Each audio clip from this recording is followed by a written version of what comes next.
Well, thank you, Chamberlain. We're turning our attention now to Kaduna State, particularly the crisis in southern Kaduna. You recall that just on Easter Monday, Aso community was said to have been affected by another crisis. 12 people were said to have been killed in that attack on Aso community, I think in Jama'a local government area. Joining me now is Sanusi Meikudi, who is the traditional he holds the traditional title, beg your pardon, of Dan Iya Jama'a of Jama'a Emirate, and also a community leader of Southern Kaduna Muslims. You're also a conflict resolution expert. A conflict resolution student. Student. Oh, okay. That's good to know. You're welcome to Sunrise Daily. Thank you. Good morning. Good morning. Well, now you have seen in the last couple of months how this crisis has been off and on. You know, 1 minute it would seem that there's been some quiet. The next minute, from the blues, we will see that there's been another attack on another community. For you, what would you say has been the root of this crisis? Thank you very much. You know, this is a very interesting starting point. You are now talking of root cause. The conflict in southern Kaduna, you can summarize that it is complicated, it is complex, and it has been age-long. And it used to take different characters over time. There are different triggers that will explode at different times.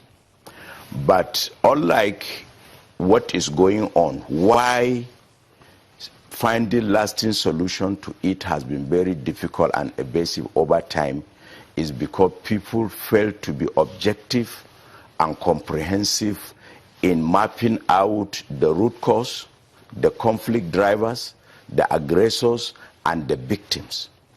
The popular narratives in the media now is that the southern Kaduna indigenes are being killed by Fulanis, herdsmen.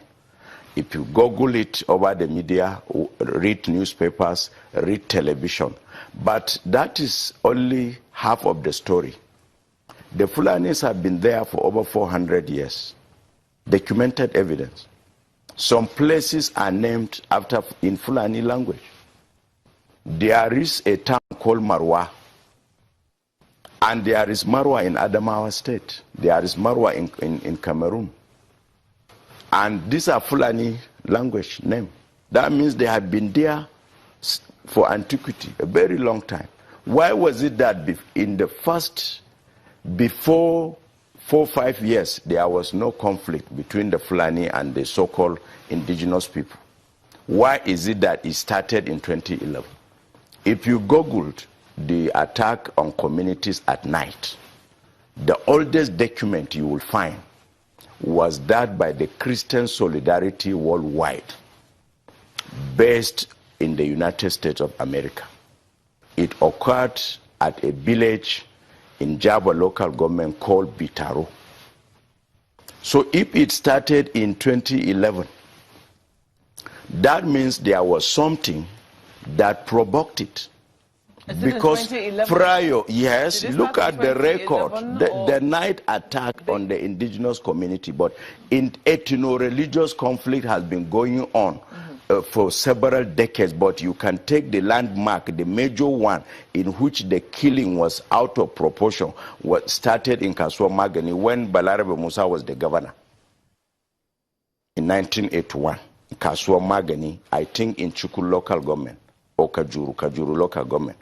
After that one, you have Kafancha 1987. You have Kafancha 1996. You have Kafancha 99. You have the famous one of Zangon Katab in 1992. Then you have the Miss World protest in Kaduna. You have the Sharia riot. So the history of contemporary Southern Kaduna is a history of ethno-religious conflict. But some people want to portray that is something that started 2-3 years ago. Anybody who is objective, who is passionate and sincere about finding lasting solution, must look at it from the earliest beginning, as you have said. What is the remote cause? The remote cause is one, injustice, 2, impunity, 3, leadership failure, 4, refusal to accept diversity. When you say injustice, injustice against whom? Against the victims of ethno-religious conflict in southern Kaduna. I am one of the victims. My father came to southern Kaduna in 1945 as a teenager. My mother is an indigenous person of southern Kaduna who belongs to a farming community in a village called Matsirga. Matsirga is in Zangon Kataf local government. There is a waterfall and a marshland called Fadama. So my mother belongs to a farming community. That's their trade, while my father is a trader. That Matsirga, the whole population is not more than up to 400 people. But during the post-election violence, that village was cleansed. 124 people were killed, 70-something were injured, and the whole village is now displaced. And somebody has taken over their farmland, which they have been cultivating for over 200-300 years, saying a Hausa man, a Fulani man is not indigenous to southern Kaduna. They are settlers. Nigerian constitution, international law does not recognize indigenous settler. So indigenous settler dichotomy is being used to discriminate against the minority in southern Kaduna. And the minorities in terms of religion are the Muslims. They are about 40%, while the Christians are about 60%. But they are using that majority to load it over others. The killing has been done by the members of SOKAPO, Southern Kaduna People Union. Those are allegations. It's true. It's true. The Zangon Kataf crisis have been investigated. The ATF community were found guilty. General Lekod was sentenced to death. People appealed. It was commuted to life sentence, and he was pardoned at a point in time.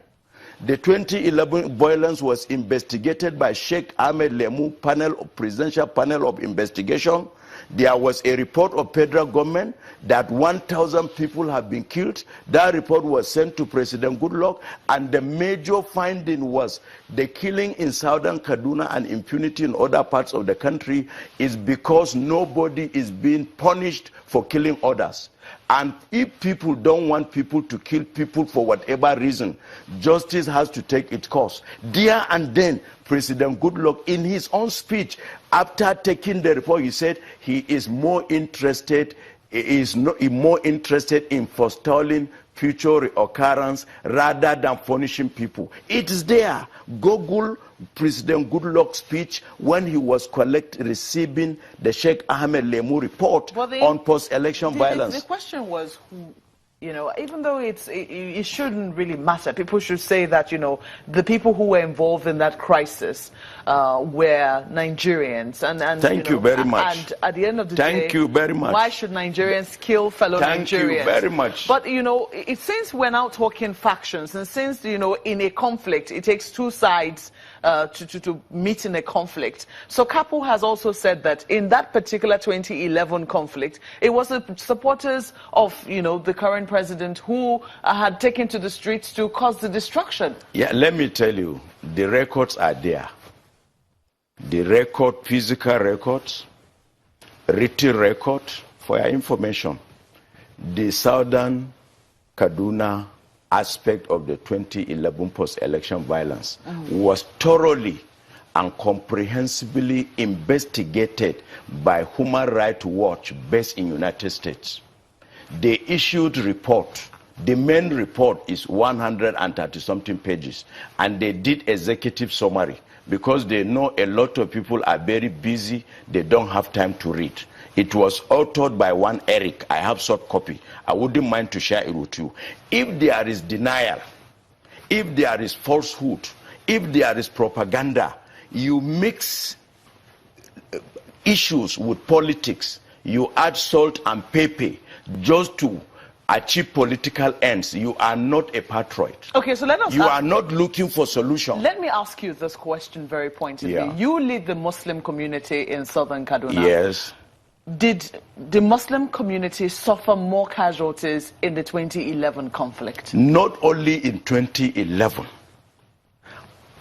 From independence to date, all the crises that have been taking place in southern Kaduna, the 4 major indicators of suffering: loss of lives, the Muslims lost more lives than the Christians.